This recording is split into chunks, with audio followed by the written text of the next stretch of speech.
Muitas vezes o futebol é utilizado como bode expiatório para conflitos políticos e sociais. Inclusive, já foi o estopim de uma guerra entre dois países da América Central, El Salvador e Honduras. Após uma sequência de partidas pelas eliminatórias para a Copa do Mundo de 1970, que foi disputada no México, ambos entraram em um conflito armado que durou por volta de 4 dias, de 14 a 18 de julho de 1969. O combate ficou conhecido como Guerra do Futebol, ou Guerra das 100 Horas, que acabou com 6.000 pessoas mortas e milhares de feridos.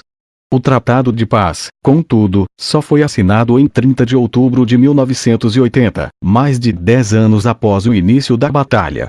Mergulhados em um contexto histórico de colonialismo, os países se encontravam em momento de enorme tensão na época.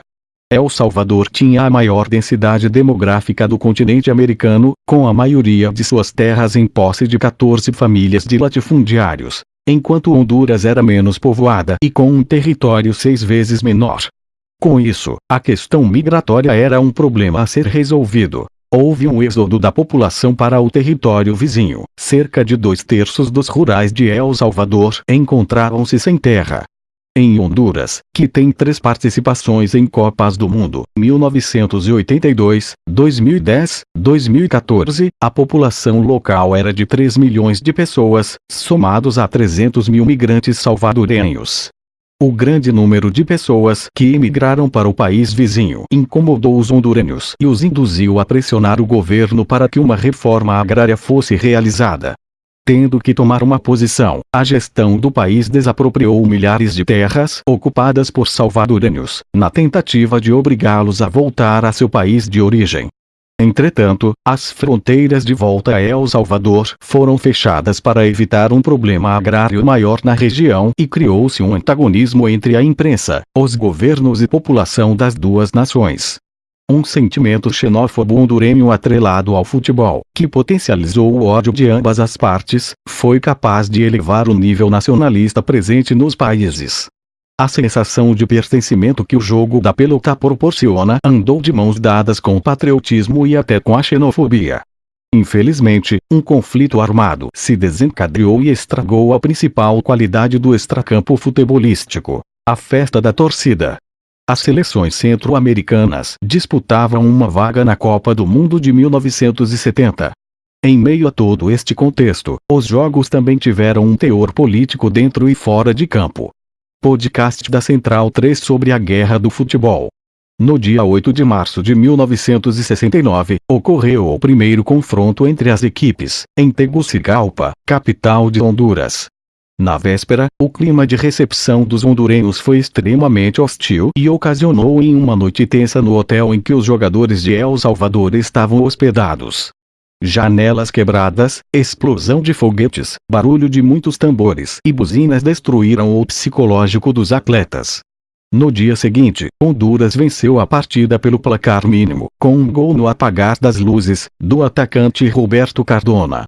Após a derrota, a cidadã salvadorenha Amélia Bolanos se suicidou com a justificativa de que não pôde suportar o revés. Instalou-se uma comoção nacional no país, aumentando o sentimento patriotista de El Salvador e potencializando o ódio presente. 7 dias depois, a seleção salvadorenha receberia Honduras, em San Salvador, para a segunda peleja. Novamente, os ânimos estavam extremamente exaltados, dessa vez por parte da torcida de El Salvador. Mais janelas quebradas, ratos mortos atirados e ovos arremessados com raiva. No dia do jogo, o time hondurenho teve que ser escoltado até o estádio pelo exército local para evitar qualquer tipo de acidente. Em campo, os donos da casa venceram a partida por 3-0.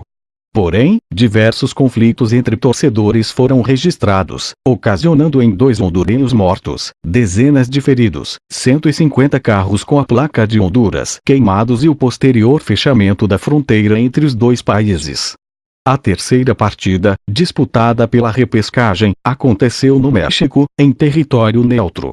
Com esquema reforçado de segurança para separar as torcidas, no dia 27 de junho, as seleções vieram a campo para decidir a vaga. El Salvador derrotou os hondurenhos por 3-2 e se classificou para a Copa.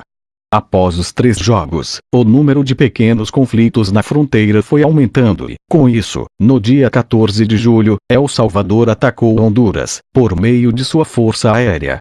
O conflito armado teve seu estopim e durou até dia 18 de julho, terminando somente após intervenção da Organização dos Estados Americanos, OEA, e com os salvadorenhos exigindo a segurança de seus cidadãos presentes em Honduras.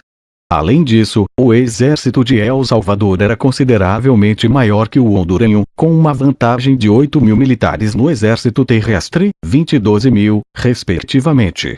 No fim de tudo, 6.000 pessoas perderam suas vidas, 12.000 ficaram gravemente feridas e cerca de 150.000 tiveram suas propriedades destruídas.